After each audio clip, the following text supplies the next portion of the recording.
Tick-tock, tick-tock. Are y'all ready to rock? It's music time!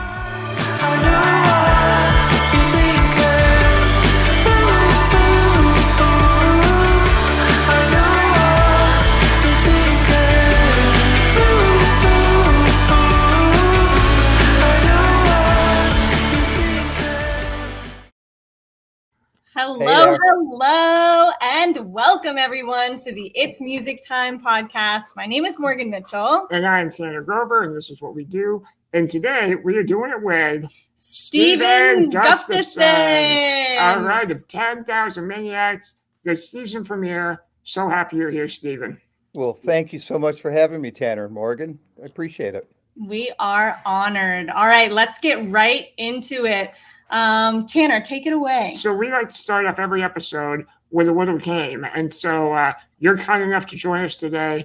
The game of the day is called Maniac Muse. And we have 5 trivia questions where the answer will either be one of your Maniac Muses, one Bryan Ferry from Roxy Music, or the iconic Patti Smith. So this little bit of trivia, we're going to ask your input, see if you can guess. Are we talking about Bryan Ferry or Patti Smith? Okay. Stephen, are you ready to play? I'm always ready. All right, so here we go. Question number 1. Which Maniac Muse was said to be one of David Bowie's most favorite songwriters? Was it Bryan Ferry or Patti Smith? It's got to be Bryan Ferry. Correct. All right. Awesome. You're off to a hot start. Check. Number 2. Which Maniac Muse once quit their job as a frustrated assembly line worker? Was it Bryan Ferry or Patti Smith? I'm going to go with Patti Smith. Correct. Also correct. 2 for 2. Phenomenal. Number 3, moving right along. Which Maniac Muse had a gig as a high school ceramics teacher? Was it Bryan Ferry or Patti Smith? That's Bryan Ferry. Correct. Correct. Wow. Confidence. On fire. I love it. All right. Number 4. Which Maniac Muse is an utterly devoted fan of the Netflix TV crime drama show, The Killing? Is it Bryan Ferry or Patti Smith? Netflix crime drama show. This one's going to be tough. I'm going to go with Patti Smith. Correct. She was actually, get this, in an episode. Yeah. That's how big of a fan she is. I haven't seen it, but yeah. Me either. That was a complete guess. Incredible. That's Let's see if awesome. we can get 5 out of 5. Number 5, which Maniac Muse once stated that their ideal vacation spot was, get this, a town in French Guiana that served as a former penal colony for hardened criminals? Was it Bryan Ferry or Patti Smith? That's got to be Bryan Ferry. It's Patti! Oh, Yeah. damn. You're Who right knew? there. Listen, you 4 for 5. That's good, though. so well. That's awesome. Fantastic. That's awesome. All right, now that we're all warmed up, what's next, Tanner? So the other thing we like to do on this show, Stephen, is we like to illuminate our guests on the number 1 Billboard song on the day that they were born. So you came into our lives on April 10th, 1957. Yes. Can you guess what was the number 1 Billboard song the day you were born? Are you going to give me options? Nope. I know this.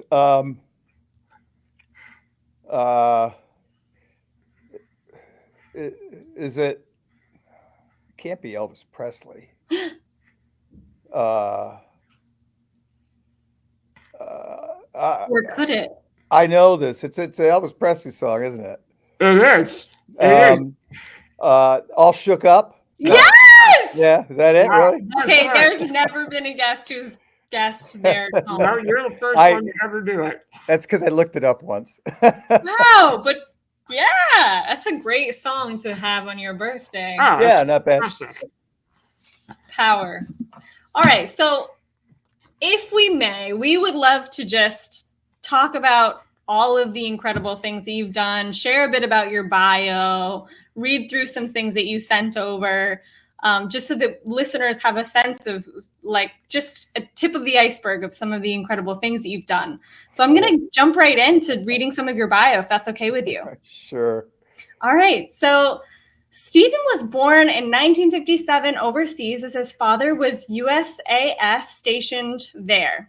Yes. Stephen then moved stateside where he grew up in his parents' hometown of Jamestown, New York.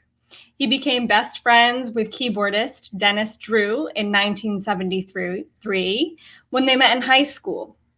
The two went to Jamestown Community College where Dennis and Stephen ran the school's 10-watt FM radio station. Oh, yeah. WJWK. Incredible. We got in so much trouble. Say it again. We got in so much trouble. I should hope you did. That's what those years college is for. Yeah. Mm-hmm. It was there that they met Natalie Merchant and Robert Buck. In January of 1981, the group of friends started a band called Still Life, mostly for their own amusement. Stephen claims that they weren't very good, mostly noise and screaming, but they wrote their own songs and got physically thrown out of their first show in February of that year. We did. Molly B's in Erie, Pennsylvania. Incredible. So this is a story that Stephen has agreed to share a little later on the podcast. So we'll get the details on that. How did that even go down? All right.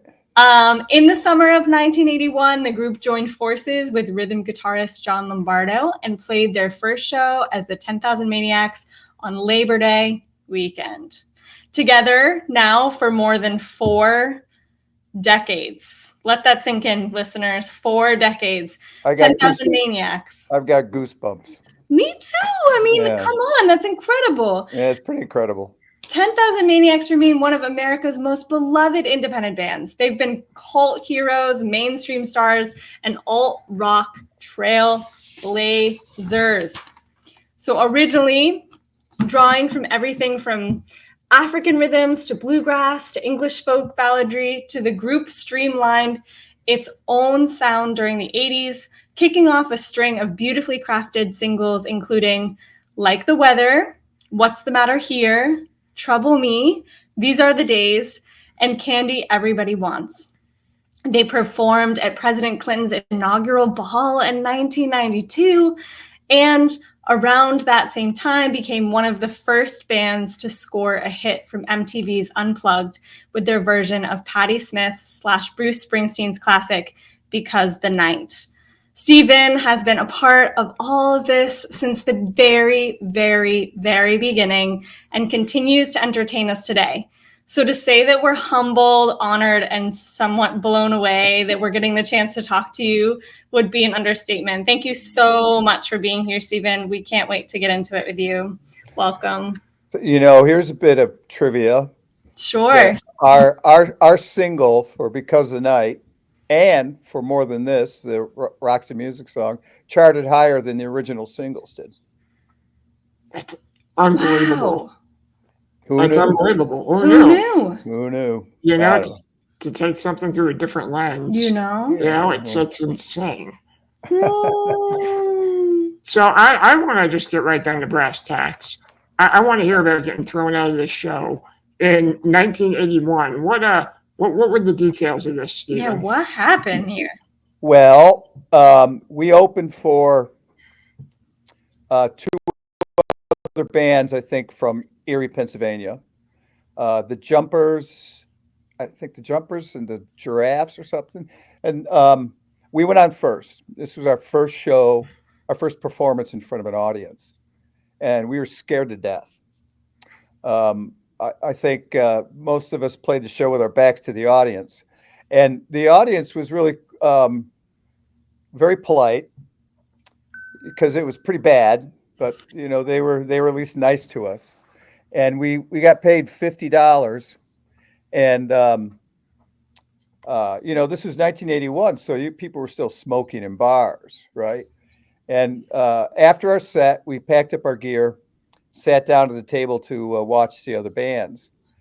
And Natalie and my girlfriend at the time were dancing to the bands, and and then along with one of our friends who came along, who we think he was high on LSD. I'm pretty sure he was, and it was turned sort of into a wrestling match. So it wasn't really terrible. It was just kind of odd looking. And so we're there sitting at the table. We put our $50 down on the table and just ordered drinks. And our drummer, Chet Cardinelli at the time, he's smoking a cigarette, and there's no ashtrays on the tables. So he flicks his cigarette. You know, he does one of these off to the corner and off the carpet, you know, so it wouldn't burn the carpet. And the owner, a large man, very big, very tall, came over and started yelling at him. You know, you can't do that. Blah, blah, blah. So Rob Buck's wife, who was a keyboard player with us, she stood up and said, "Oh, man, it's okay. You shouldn't talk to him like that. You know, he didn't really mean to hurt anyone. It's okay." And he said, "Fuck you, lady." And Dennis stood up, points his finger at the guy's face, you know, up in the air and says, "No, fuck you, buddy." And so he takes a swing at Dennis, and the table knocks over, and the chairs fly apart. And he's trying to grab hold of Dennis, and it's just this sort of mayhem ensues. And as I remember it, I think he chased Dennis out the front of the club with a billy club with a nightstick, swinging it at him. And while that was going on, we very quickly threw our gear. You know, we didn't have much into the back of a couple of cars that we had, and out the back door, I had Dennis's car that his dad had bought him, a little Volkswagen Rabbit or something, and a hatchback so we could fit, you know, a couple of amplifiers in it. And I swing around to get out of the parking place, and it smashed the front end against a metal, a marble bench. And then I drove down the sidewalk, got out to the street, and Dennis was running down the street. And we rolled down the window, and he jumped in the car, and we just started screaming with delight because it was so much fun.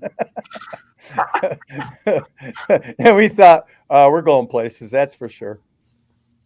Wow, what a start. What an epic start. It's very punk rock, I would say. Yeah. Well, we kind of fancied ourselves at the time sort of as punk rockers, and you know, it was that whole do-it-yourself ethic and 3 chords, and you know, our songs were very simple, and some of them were just 1 chord. Wow. With Rob Buck making noise over the top and Natalie screaming into the microphone. Incredible. But you know, when John joined the band, he really sort of helped us write songs, you know, because a lot of our songs didn't really have beginnings or endings or anything, you know, it was chord structures and arrangements and stuff. That's what John really helped us learn to do that. So that's one question that kind of dovetails nicely, is just part of your creative process, your songwriting as a group, knowing that the band has undergone a lot of changes over the years with different people coming and going. And what does that kind of look like with John and others of holding down that creative process of songwriting, and any standout moments for you in terms of writing or lyrics or aha moments, anything over the years that was particularly interesting? Well, there were a lot of those aha moments. Generally, the way we would write or craft the songs is someone in the band, anyone could have a few chords or a chord structure or a little outline of a song, and they'd bring it into rehearsal, and we'd just start sort of playing it. And you know, it'd start out as noise, and it'd finally form into something. And then you know, record them. Mostly in the early days, it was on a boom box, and we'd listen back and sort of analyze parts, whatever, when we could do that, and just to get a better feel for the idea as it was moving forward. And occasionally the songs would form very quickly, and we would all sort of be on the same page, for lack of a better word. But and those are always very exciting moments. Some songs we would chase for months, like the song Eden. On our time in Eden, we recorded that in our studio. We got this really great recording of it that was just it's just beautiful, and we were all just thrilled with it. But when we got into the studio to record it, for the record company, it took us a long time to recreate that. It was just a magical moment of sound, and we would, and then what Natalie would do is she wrote all the lyrics, and she really didn't want any input. She wanted them to be hers, and her feeling was if teenagers and college students were going to be listening to her, she wanted to make sure they were her words and she was telling her story. So quite often we wouldn't know what the lyrics were to songs until we got into the professional studio to actually record a record. And in some cases, those lyrics weren't done until she would go in to sing her vocal parts. And for the most part, when we were done with the basic tracks, we'd all leave. She didn't want us around. She wanted it to be very private with just her and the producer. And we wouldn't know what the lyrics were going to be. And in fact, we'd have songs that we would play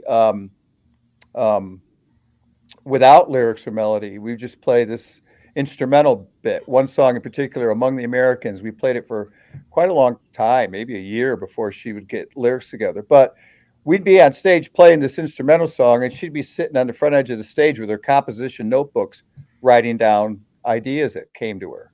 And then she'd jump up to the microphone and sing a few lines, and then sit down and write some more, and all the while we're playing the song. And then, eventually it would form into, a coherent idea.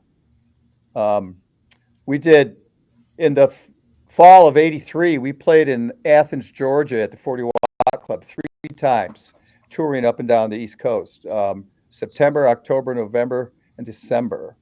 And the sound engineer recorded all those shows, and he actually, not long ago, sent us CDs of them. This was in 1983. And listening through them, you could hear a song. Our first song that we wrote together as a band is Tension. And you can hear, we had the musical outline to it. And in the recordings, you could hear from 1 month to the next, you could hear Natalie's lyrics becoming sort of this coherent story. With some of it in the first month, it was a lot of just sort of mumbling and scattered words and a little bit of a melody. And then the next month, it was more formed. And by the December show, she had, pretty much full lyrics. And it was kind of fun to hear the song grow. Totally. Incredible. It's I was thinking about how, so you shared with us the documentary, the Can't Ignore the Train radio documentary that explores, the band's first 6 years in depth. And I would encourage all of our listeners to check that out on SoundCloud. We don't have the time here to go into that part of it, but it really does do a great job articulating how I think collectively you became songwriters and, bandmates, and kind of moved from this more abstract still life thing into what we know now as the 10,000 Maniacs. And kind of the one thing I was hoping that you might talk about a little bit is really that period after Can't Ignore the Train, the Wishing Chair album, and kind of once you started to get into making In My Tribe, all the way up through Our Time in Eden, because that was like the pop culture bubble that I think everyone kind of knows you from. And so few people get to experience that, and just being in that kind of in a nutshell, what was that like? Because, I think it must have been insane. We worked for pretty much 10 years. We worked constantly from '83 until '93. We were either on the road on tour playing 100 shows a year, or in our studio writing songs or in a professional studio recording songs. It was really fun. Um, we got to go to Europe and all across the United States, and to be able to go to just all the cities and visit. Although when you're touring, you don't really have a whole lot of time to get out and about because you pull into a town in the morning and you're gone the next morning. I just found it fascinating just to see how other people were living. And for instance, even we recorded the Wishing Chair in London, and we lived there for about 5 months. We had a rented house, and we also, shared bedrooms, and just to, the culture and the change, the money, how it felt, and the food, and it was just, I just felt like the luckiest guy in the world that I had this job where at the end of the day, everyone standing around me would stand up and applaud. And, that's a good gig if you can get it. If you got a job where people applaud your work, it's really gratifying and humbling at the same time. I these days I'm sick of the travel. I'd be happy if I didn't have to go anywhere again, but we're still slugging it out for a while. We got to meet some really the Wishing Chair did not recoup the money that we spent on it, and the record company didn't recoup. But fortunately, during those days, the record companies were flush with money because they had this thing called CD, and everyone was buying their entire record catalog again. And so they were willing to invest time and effort into bands that were just starting. It doesn't happen much these days, but they agreed to let us do another record. But they said, well, we want you to do it in the States with the producer we pick. And we said, okay. And they picked Peter Asher, who, has the golden touch. He's a very good producer and a really nice guy. So we actually did 2 records with Peter. One of them was In My Tribe, which we recorded in Los Angeles. And then, we got along well enough. And of course, that record did well. And when we did Blind Man Zoo, Peter was agreeable to produce that. But we said, okay, but we got to get you out of LA. You got to come to this side of the country. So we recorded that in Woodstock, New York, in sort of a secluded studio out in the woods. And Paul Fox did Our Time in Eden, and what a sweet guy. He unfortunately passed away not long ago from Alzheimer's. But they're just very talented, smart people, and it was just nice to be around them, and listen to their stories. Sure. I mean, I just I think of kind of that time frame from 87 to 93. I mean, I was a child. I was in single digits. I was born in 1983. But I've got habits. I have habits older than you. Yeah, well, there you go.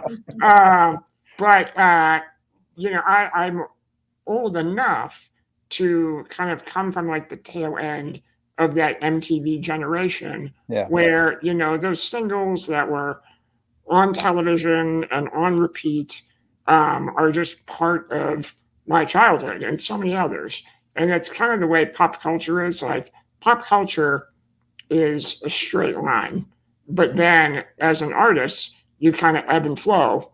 And whether you're ebbing or flowing, if you're lucky enough, you might get to hit that straight line for a little while. And you guys did that between 87 and 93, where I would say, everybody knew the 10,000 Maniacs. And, just the fact that you were able to resonate with so many people is so cool. And you're still performing today. So what's it like, the longevity, now that you're, 20 some odd years or 30 years removed from, 1993. You know, how do you stay engaged in 2025? That's a good question. We were lucky that we started at the same time MTV did. And that was also the same year David Letterman got on air. And college radio was very influential to the industry. And college radio played us a lot. And, we weren't too keen on doing the MTV video stuff because it was just kind of new and it seemed sort of weird, because you're supposed to listen to music, not watch it. But we did it and it helped. Now, next year will be the 40th anniversary of the Wishing Chair, and 26 will be our 45th anniversary. Then I think maybe at that point we might think about how we're going to put this puppy to bed. I love playing. I love my bandmates. We're all good friends.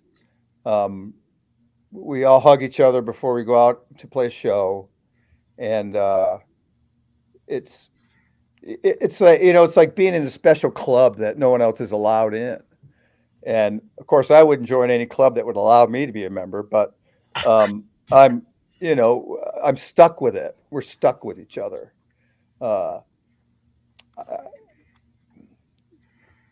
It's kind of hard. It's sort of hard to describe this feeling that it doesn't even seem like it's been 43 years. I mean, I've been married for 37 years, and that seems like it's gone on forever. I'm kidding. I'm in our studio here in Jamestown, and we recently did a archival project where Dennis and I, who we were quite the collectors from our time on the road, posters and pictures and articles and tchotchkes and just weird things that we've collected and we've archived it all for possible for Rock and Roll Hall of Fame to come take a look at it.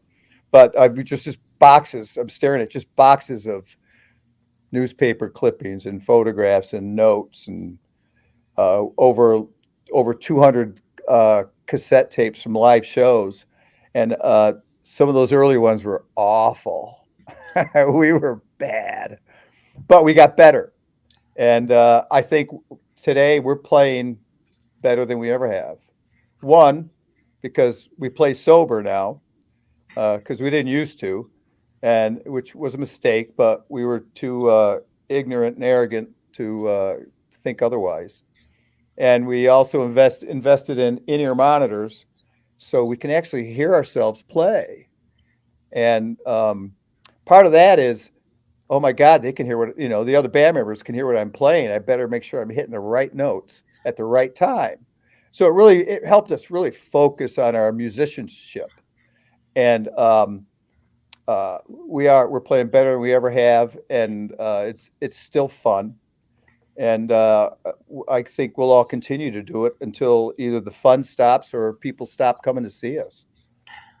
The other thing that we're sort of really fascinated by is because we're working on a new record, and we hadn't written new songs in quite a while, and it was actually the pandemic that sort of got us going down that road. We had nothing to do. I said, well, let's write some fucking songs. Mm-hmm. So we started doing that. And we're still not done. It's taken us forever to get this project done, but we're getting close. And writing songs is really fun. Expressing yourself, and I've been contributing lyrics, and we've got 30 songs on the big board, and maybe a little over half of them are close to finished. I don't know how far we'll get to the rest of it. At some point, we're just gonna have to release it, but we still enjoy our time together. Incredible. I mean, it also makes me wonder too, like, because you have such incredible mastery of your craft as a guitarist. Like it's really something to behold. And so thinking about just you on a personal level as a musician, what started that passion for you? I mean, when was the first time you picked up a guitar, and then how has that evolved over time, and how do you engage with this instrument and your craft now versus when you were kind of learning or throughout the process? Well, I think you could probably it's probably true that all the boys in the band, because we're pretty much close to the same age, and we were all 6, 7, 8 years old when the Beatles played on Ed Sullivan. And when I saw that, I thought, I want to do that. I was 6 years old. Wow, 6 years old. I ran out to the garage and grabbed a tennis racket and pretended I was playing a guitar. And then when my dad used to have this old guitar hanging in his man cave. It was really just sort of a bar he had in his basement that his Air Force buddies would come over. And I took it down off the wall and started strumming it. It's actually a 1930 Gibson tenor guitar that was his father's, my grandfather's guitar, a 4-string, gorgeous guitar. And I bought a chord book, Ernie Ball guitar book. Here's how you play chords. And just taught myself chords. And the boys, my neighbors across the street, the two boys, they were musical as well. And so was their older sister. And she taught us songs like, mostly church stuff. Michael rowed the boat ashore. We were like 10 years old, maybe 12 years old. And we would play at the nursing home up at the corner of our street. We'd go up there and play for the residents up there. And then we'd go down and play at the playground at the other end of the street where we went to grade school. So that was our gig circuit from the nursing home to the playground. And, it was pretty cool having people look at you. Now it's kind of weird. I it's kind of like, why are you all looking at me? So we had our band, we call ourselves Jim and the Jokers. And it didn't last long, but when we got to, and so I was basically just play guitar in my room. I bought songbooks by Neil Young and Elton John, and I was just teaching myself songs of the day that I liked. And when I met Dennis Drew in high school in homeroom, he said that he played piano, and they had a piano at their house. So I would take the bus across town with my guitar, go to his house, and we'd play Bob Dylan songs and Neil Young songs, and just fantasize about what may happen. And then it was really more about trying to find a job where we could make money, but we didn't have to work hard. And we thought music might be it, but of course it's a lot of hard work. And then there was one moment and the college radio station, WJWK, that we ran, we got, Jamestown's pretty isolated here in the western corner of New York State. And the radio was pop radio was sort of limited to, mostly AM pop. There wasn't really a good FM station. So we were sort of isolated, but running the college radio station, we got records from the UK, from bands and from America, but, we got the first Clash record, Gang of Four, Sex Pistols, all this new music that we had never heard before. And we were just fascinated with it. And we played it constantly on the radio station. And all the students in the student union just hated it. They got a petition up that said they wanted us to change, the format of the music. We got called into the administration's office, and they said, well, here you go, Dennis and Steve, this is what the students think. What do you think? And we said, fuck them. and they said, okay, you're running it. It was just a club. Anyone could do it. You just had to show up. And the Gang of Four were playing in Buffalo in 19 80. And Dennis and I went to the show and were just floored how great they were and the energy they had. And I remember driving home saying, we got to start a band. This is so much fun. So we did. Rob Buck calls me during one of my radio shifts and says, yeah, I work at the factory down the road and I love this music you're playing. I love that Elvis Costello song. And he says, I got a band and, we're can't really find any place to play. What do you suggest? And I said, well, you can play here at the college. We do a Wednesday night coffee house, which is really just trying to get bands to come in so we could go sit in the parking lot and smoke dope. But so we became friends with Rob, and his band was breaking up, and he asked me if I would join his band and play bass guitar. And I said, well, I've never done that before, but it can't be that hard. It's only got 4 strings on it. And I went he wanted me to audition. So I went and I brought a bottle of wild turkey with me. I don't know why. I think it's because it had a cork and I thought that was cool. And I drank most of it and passed out. And Rob pointed to me on the floor and said, I'll take him. And so I had passed the audition.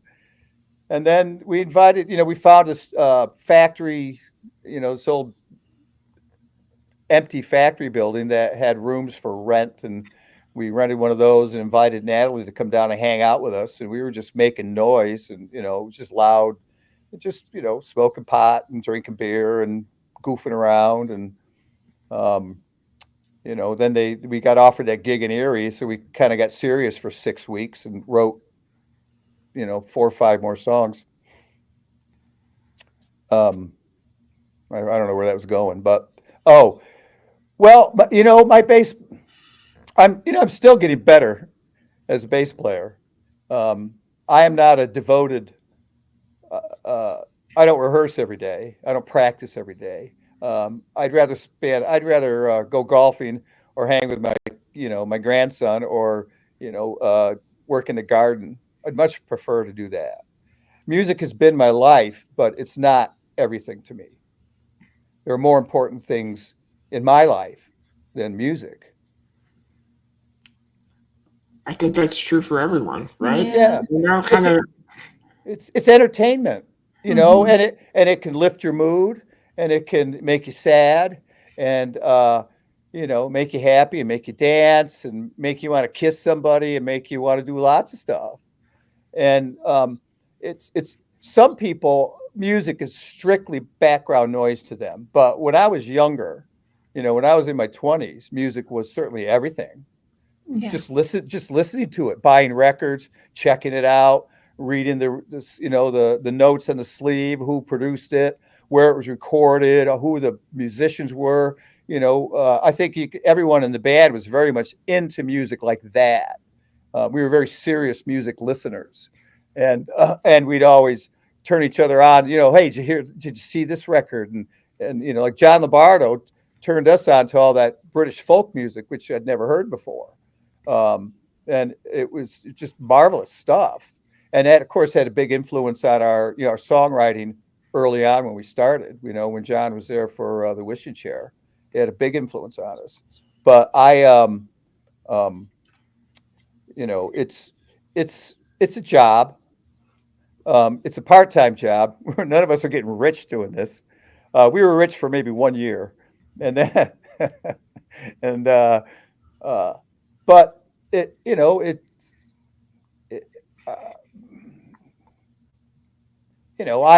I worked at at JCC for about 15 years during the from 2003 till 2000 whatever. I was the technical director of the theater and I produced the musicals, and I loved doing that. It was really fun. There's a lot of physical hard work, building sets and hanging lights and and just long hours, 100 hours a week, getting ready for opening night, stuff like that. It was marvelous, but I don't ever want to do that again. Sure. I don't know. I don't know when the day comes when this band is over. I don't know if I'm going to miss it or not. I imagine I will. I'll miss moments, especially performing. That when you're playing a show and you really can connect with an audience. I sort of describe it as playing catch. We play a song, we throw it to the audience, and then they in turn throw the ball back to us with applause, right? And it's like, oh yeah, all right, here comes a fastball, and then they throw it back to us, and there's this evening, of back and forth, and then there's this. Sometimes there's just this X factor that sort of brings it all together, and everyone knows, everyone in the room, the band, the audience, everyone knows that something special just happened. It doesn't happen every night. We need the audience. They've got to play their part, and certainly we have to do our part and be sincere and thoughtful and in tune, in time, and with emotion. And if that happens, it's an amazing experience, even for the band. I probably miss that. Yeah, it speaks to that word magic that you used at the beginning when you're in the studio and something's really just clicking and it's happening and you can't really explain it, but there it is. It's that quality of things just being in alignment. And when you're in that space as a band, I imagine you feel it. And when you're in that space, witnessing a band and someone in the audience, you feel it. It's something. It's a little otherworldly. It can be. It's that moment when Dennis and I saw the Gang of Four. Just it was just incredible. I think maybe one of the best shows I ever saw was Prince. We were in the UK.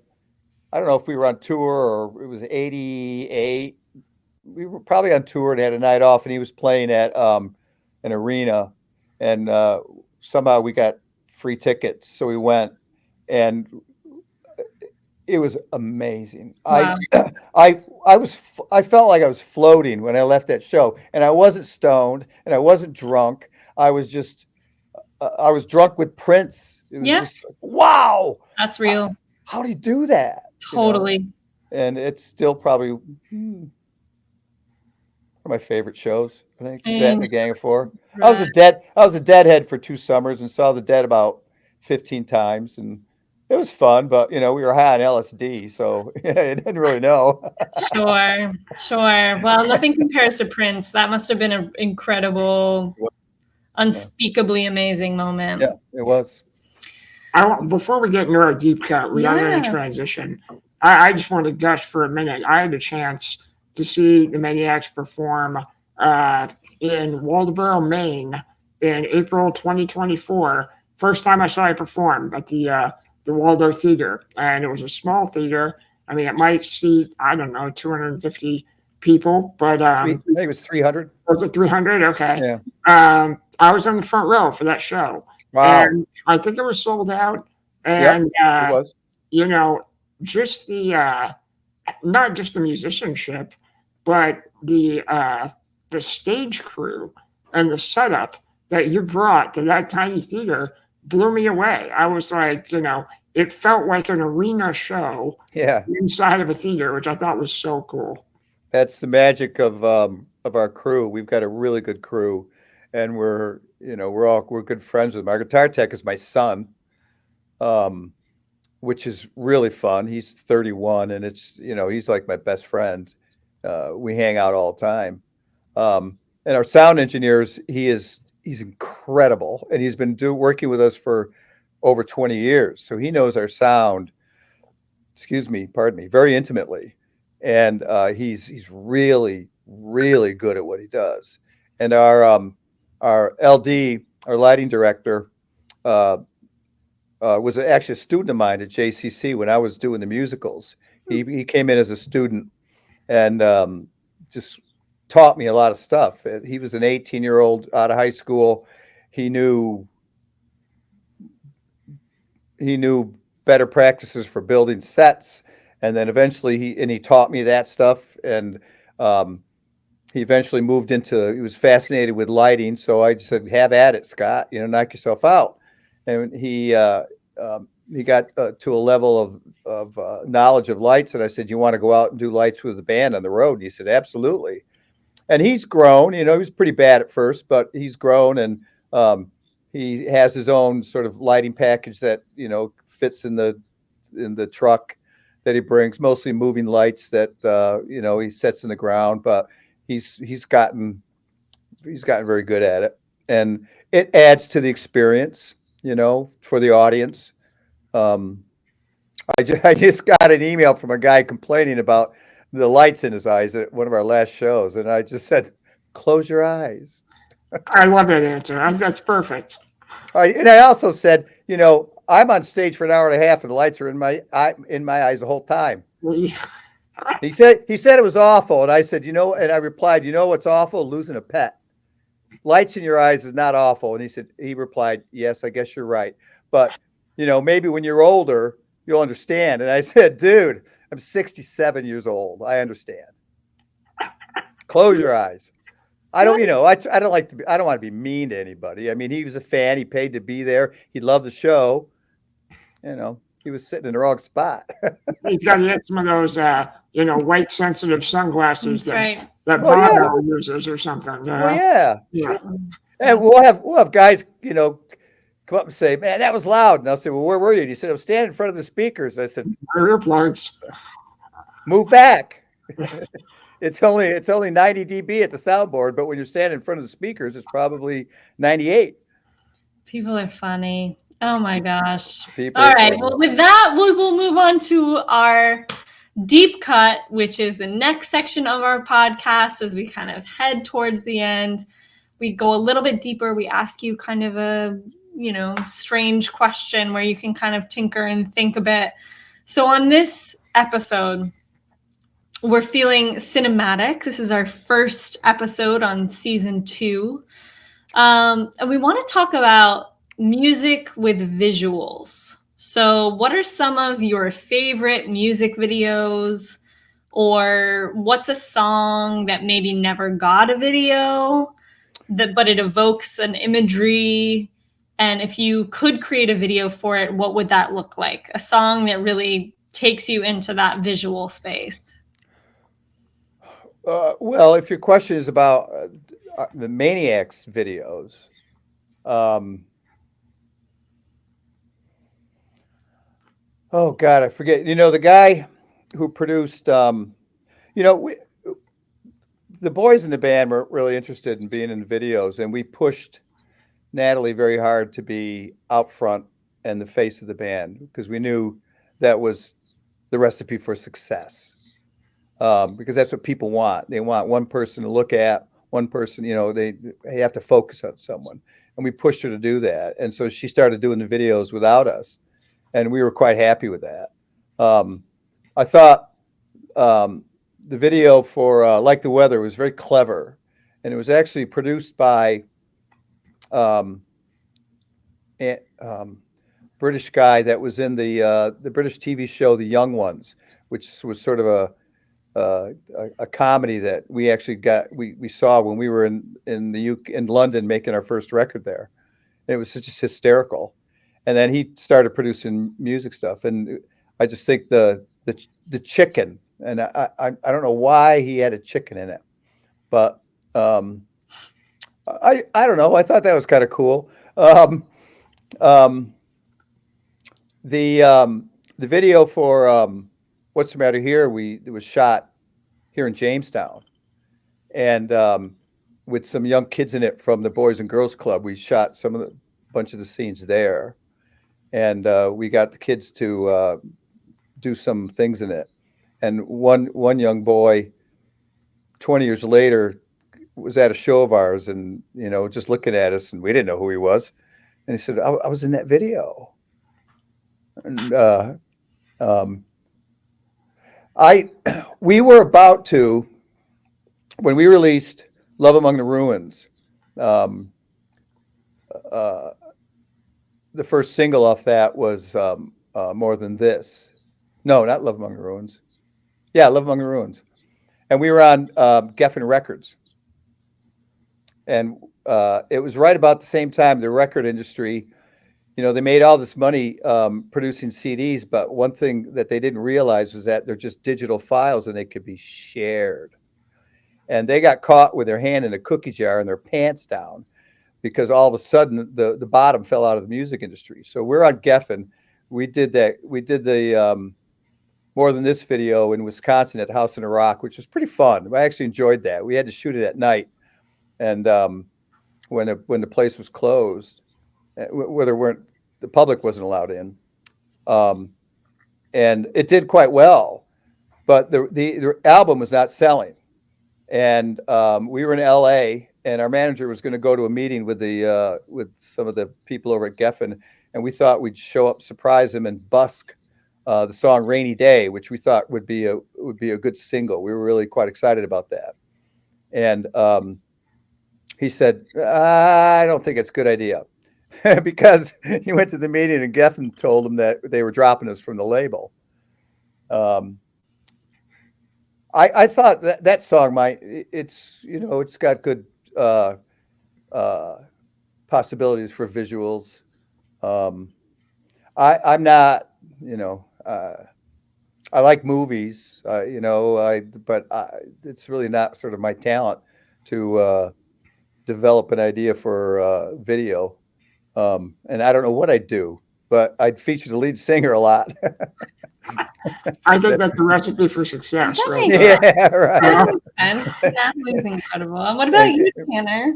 So it's funny, music videos I think aren't what they were, but when they think of that time period of MTV, I always kind of default to like, Peter Gabriel was Sledgehammer. He was so good. Yeah, being this innovator with the claymation and everything, Yeah. which I love that. And then I also love really understated things like the Replacements, where Oh, yeah. their album Just- Tim, yeah. they just said, screw it, we're just going to have one solo shot Of the of a speaker. Yeah, Yeah. for It was Bastards great. Club.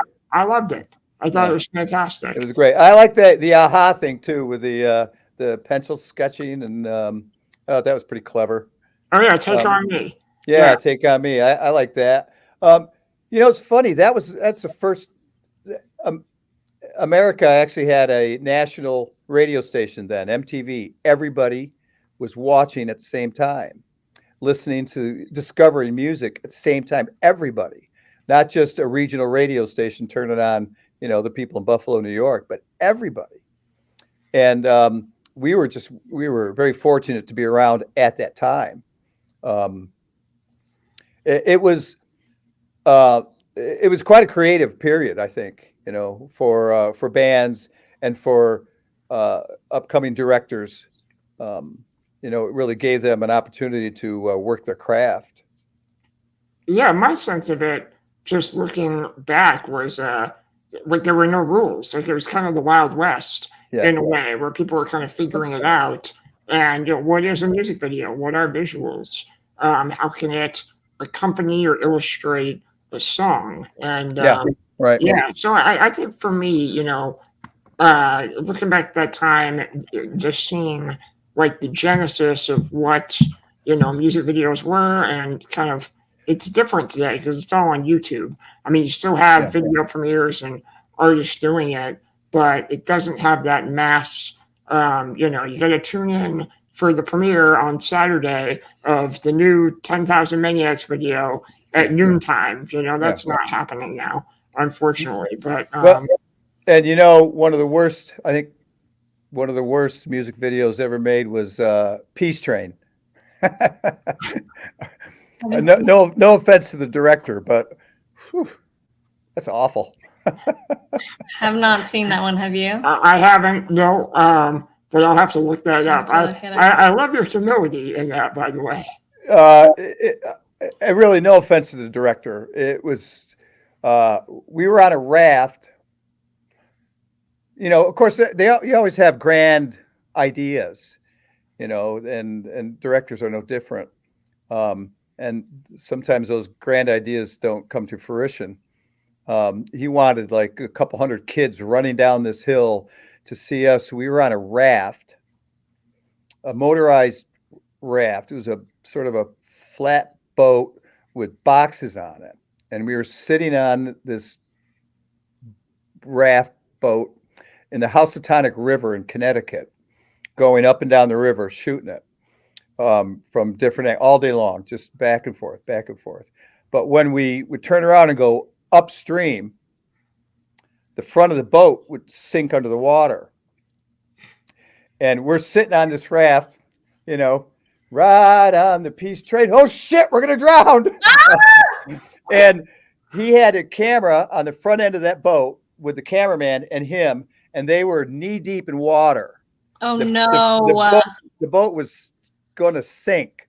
And he kept going, no, just keep going. And we're like, we're going to no. We're in a river. And, you know, so they finally stop and then turn around and go downstream. And it was chaotic and fun. I mean, you know. Chaos generally is kind of fun. You know, my motto in life is if it's not fun, don't do it. And you know what? I think it's fun putting the dishes away and sweeping the floor and making the bed and, you know, making dinner and just doing mundane, everyday things. And I find joy in doing that. I mean, you know, hanging with my grandson, my 2-year-old grandson is pretty joyful. It's a beautiful way to live. Sounds like you've got the secret to contentment right there. So maybe. Well, I have my wife is terrific and she understands. You know, we got married in '87, and our first 5 years of marriage, I was gone for 3, and she was not happy with that. Wow. And then she went back to school and got her you know, finally got her master's degree in elementary education, and now she'll see my suit. I used to have to call her when we get to the hotel, when we get to the gig, before I was going to go to sleep.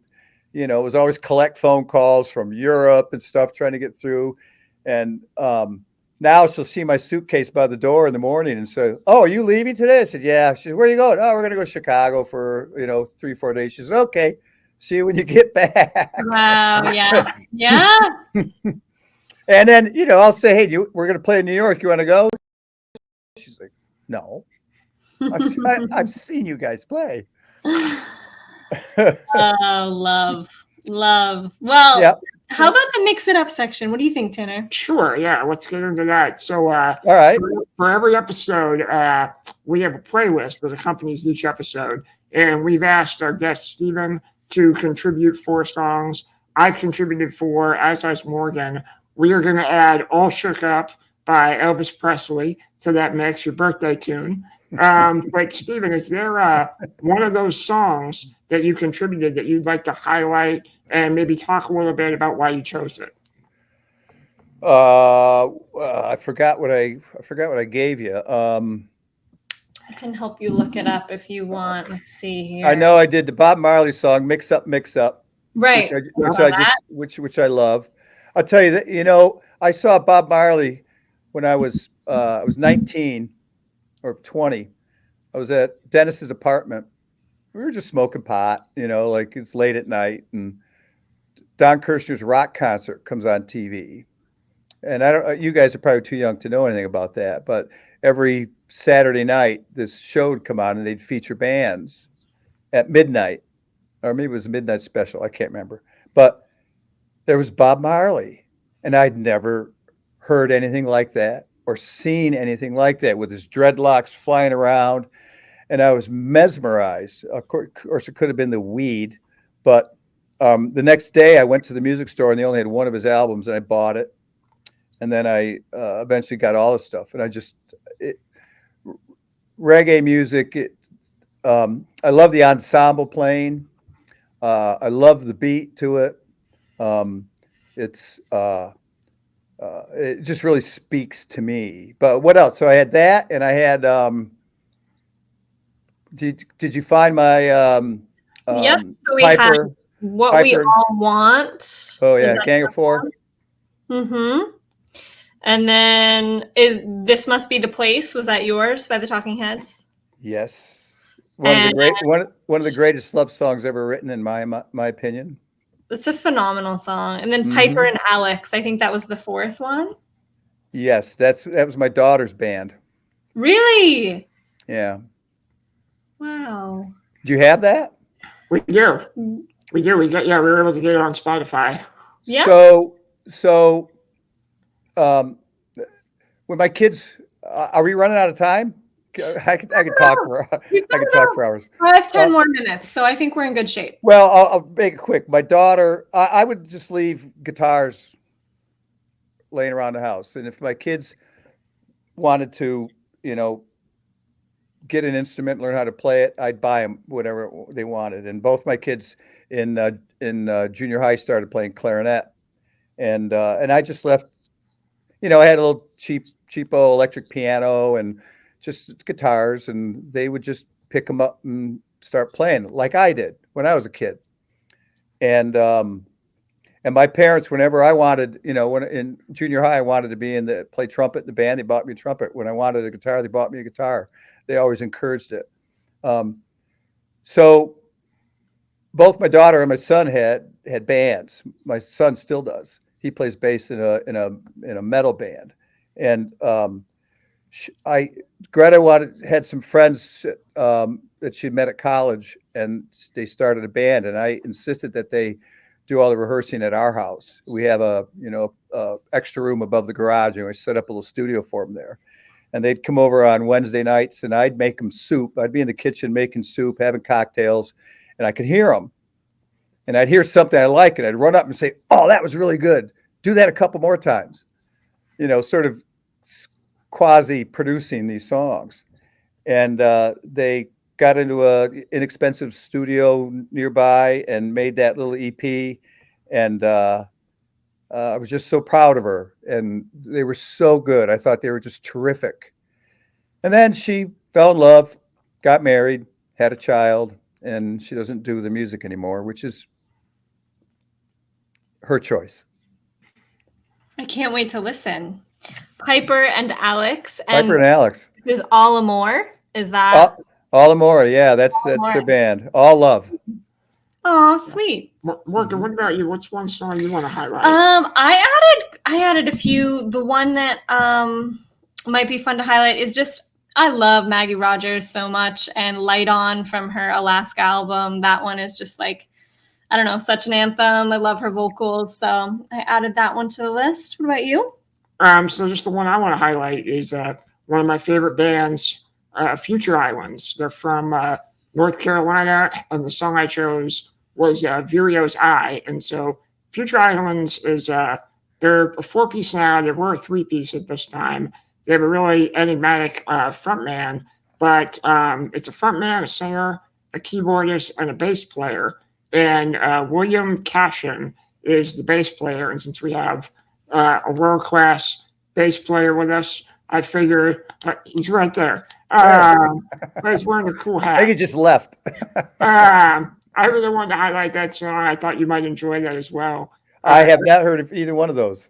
No, yeah, well, now you've had a. I'm not very good at current stuff. Although my grandson has turned me on to Noah Kahn because he loves Noah Kahn, and he makes me play. I was going to put Dial Drunk down because he likes that song. Yeah. And but so he's actually, because that's what his mom listens to. So anyway. Very fun. Very fun. Well, this playlist will be a trip. This is a lot of variety in here, and I can't wait to dig in. It's hard to believe, but we're kind of on our last little moments here, the It's Music Time podcast. So, but before we sign off, we want to make sure that people know where they can find you and find the 10,000 Maniacs in the interweb universe. So here we go for just maniacs.com. Maniacs.com. The website, which that's one hell of a URL. That's pretty perfect. Instagram, 10,000 Maniacs. Facebook, 10K Maniacs. X used to be Twitter, 10,000 Maniacs. YouTube, 10K MTV. And Spotify, no problem just searching 10,000 Maniacs there. Thank you.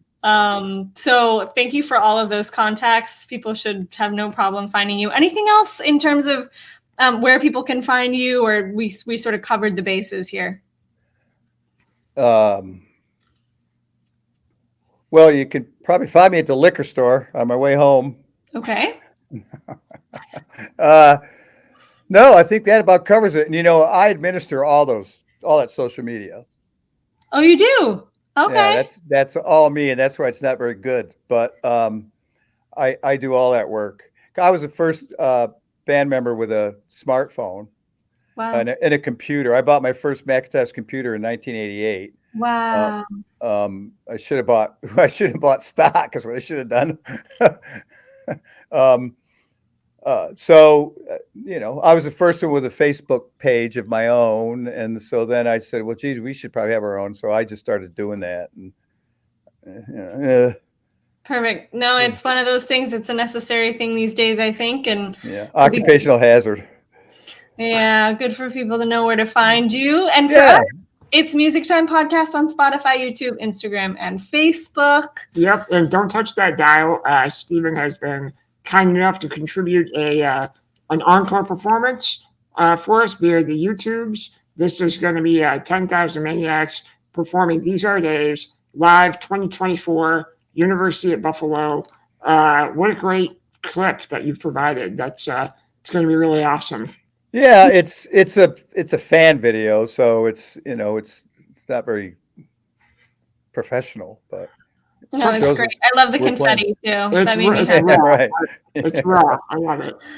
And to sign off, thank you from the bottom of our hearts, Stephen, for your time, your presence, sharing your stories, your wisdom. We're in awe and so humbled and grateful that you were able to join us. Also, shout out to Ben Medina, who referred us to you. What a remarkably magical human being. We've had the great pleasure of interviewing him, and he spoke the world of you and the other bandmates, and just big shout out and a lot of love to Mr. Ben Medina as well. Benny's got a great story from, we're his favorite band in the world, and now he's playing with us. Yeah. It's pretty cool. Incredible. Yeah. From he's a great guy. Maniac. Was that what it was? Yeah. He was one of the stalkers. Yeah. Yeah. Yep. Unbelievable story. And what skill, and just the most humble, kind person. It was such a joy to speak with him. He is. All right, listeners. Well, we appreciate you tuning in. Leave a review, leave a comment, ask a question. Thank you, Stephen, again 100 times. And until then, listeners, we'll see you next time, and stay cooler than cool. Thank you so much. Thank you. Thank you, Morgan. Thank you, Tanner. It's my pleasure. All right.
Music Time podcast is an independent passion project produced by Tanner Grover and Morgan Mitchell. The theme song for this podcast is by Ben Shepherd, the artist known as Yay Yay. Find him on Instagram at Yay Yay Music. Thanks for tuning in to the It's Music Time podcast. See you next time.